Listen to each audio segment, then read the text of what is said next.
होनी है प्रधानमंत्री नरेंद्र मोदी की। जी चलिए ठीक है सोनू, बहुत शुक्रिया आपका जानकारी के लिए। यूपी के महासमर में बीजेपी के खिलाफ विपक्ष एक मंच पर आ रहा है और इसी बीच सीटों को लेकर गणित बिगड़ता दिख रहा है। सवाल यही उठ रहा है कि क्या विपक्ष की बात बनेगी या फिर सीटों को लेकर नई रार देखने को मिल सकती है। देखिए,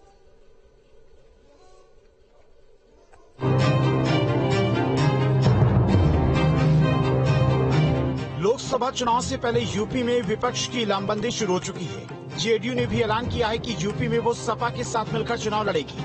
वैसे तो यूपी में जेडीयू के पास सियासी जमीन ना के बराबर है, लेकिन एसपी के साथ आकर जेडीयू सियासी मैसेज देने की कोशिश कर रही है। हालांकि यूपी में सीट बंटवारे को लेकर एसपी, कांग्रेस और जेडीयू का फॉर्मूला क्या होगा अभी साफ नहीं है, लेकिन सूत्रों की माने तो एसपी ने कांग्रेस से उन सीटों की लिस्ट मांगी है जहाँ से कांग्रेस चुनाव लड़ना चाहती है। देखिए, इंडिया गठबंधन का सबसे बड़ा जो फॉर्मूला ये है कि बीजेपी के खिलाफ पूरी कोशिश ये रहेगी कि हम एक सिंगल प्रत्याशी दें, और ये सिंगल प्रत्याशी वाला फार्मूला ही बीजेपी की दिन का सुकून और रात की नींद को हराम कर चुका है। मोदी जी नहीं समझ पा रहे हैं, चाणक्य जी नहीं समझ पा रहे हैं, उत्तर प्रदेश के मुख्यमंत्री जी को इससे कोई लेना देना नहीं, उन्हें बुलडोजर खेलना है। देखिए, उत्तर प्रदेश का जो 80 सीटें हैं, इन सीटों पे पूरा समीकरण समाजवादी पार्टी और इंडिया घटक दल के इस तरह का बनाएंगे कि बीजेपी का शायद दहाई तक आंकड़ा पहुंच जाए, ये बड़ी बात होगी। सियासी जानकारों की माने तो सीट बंटवारे को लेकर यूपी में इंडिया गठबंधन का रास्ता आसान नहीं है।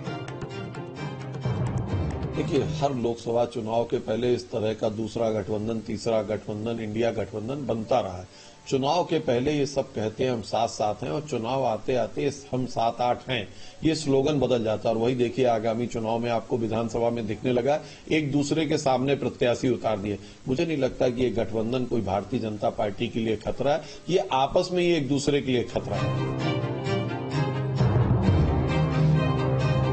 सूत्रों के मुताबिक ये खबर अभी सामने आ रही है कि समाजवादी पार्टी ने कांग्रेस से ये बोला है कि कांग्रेस आगामी लोकसभा चुनाव में किन सीटों पर चुनाव लड़ना चाहती है, बकायदा उसकी लिस्ट समाजवादी पार्टी को सौंपी जाए, वहां पर उम्मीदवार कौन होगा वो लिस्ट भी, उसकी पूरी जानकारी समाजवादी पार्टी को सौंपा जाए।